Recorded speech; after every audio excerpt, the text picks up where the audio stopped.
Video 1.3, Identify and Empower Your Decision Makers. Who are the leaders in a crisis, and how do you define who needs to be led? The roles and responsibilities of business leaders have dramatically changed in the past few weeks. Before COVID-19, business owners were focused on growing their businesses, driving revenue, and gaining market shares. Today, those same leaders are trying to make decisions about controlling costs, maintaining liquidity, and simply trying to keep their businesses open. They are facing many crises within a larger crisis: supply chain issues, team shortages, and operational challenges, all while navigating health and safety concerns, remote working, and supporting their employees and employees' families through the pandemic. A crisis can reveal a great deal about the leaders in your business. Once the immediate fire is under control and you have time to catch your breath, it's important to think about who rose to the occasion, who struggled and why they struggled, and ask yourself who you want at the table, both continuing through the current crisis and after the current crisis we prepare for the next one. How do you empower leaders during a crisis?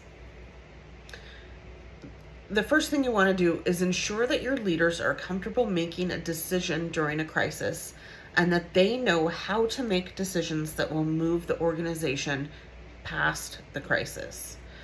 Some crisis situations might last a few hours, some a few days. Others, like COVID, have been ongoing for coming up on 2 years now.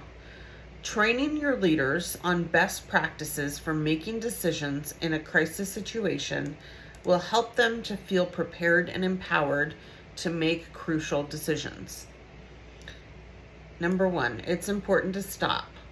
Think, breathe, but really take a moment.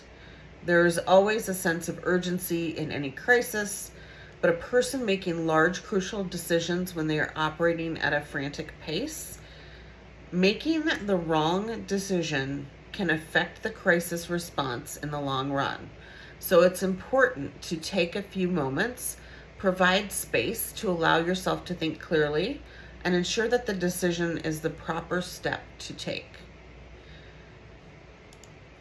Situational analysis. Gather all available intel so that you can make a decision.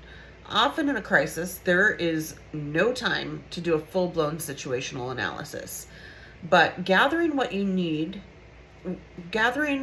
can help you to make an informed decision will help you make those decisions. As a leader, taking the time to regularly, outside of a crisis, review potential crisis situations like we discussed in our crisis communications course that have impacted other businesses similar to yours, and thinking about what you would do in your own response will help you gather intel ahead of time and think quicker when your own crisis situation comes. Number 3, play devil's advocate. Consider alternatives, find a baseline, and establish what will be the best option for the organization. Number 4, focus on what you can do. Don't dwell on what you can't do, and after you establish immediate mitigation, try and plan ahead or plan through different stages of the crisis. Number 5, make your decisions quickly and confidently. A decision is better than no decision, and make your small decisions if you can, and then your large one. Educate and involve your team. Communication, as we learned in the crisis communication course, is crucial. So set up a nerve center, figure out how often you're going to have meetings, get your headquarters together, where is your information coming from, and really involve your team. Number 7, post-crisis. I know it never feels like we're going to get there as far as the big crisis that we're in is concerned, but after each little mini crisis is resolved, take time to reflect.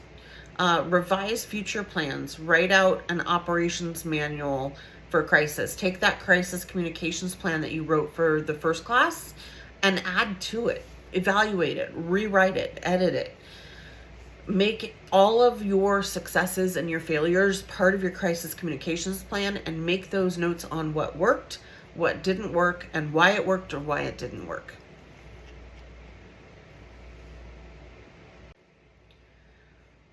For reading 1.3, we're going to read an article called Decision Making in Uncertain Times.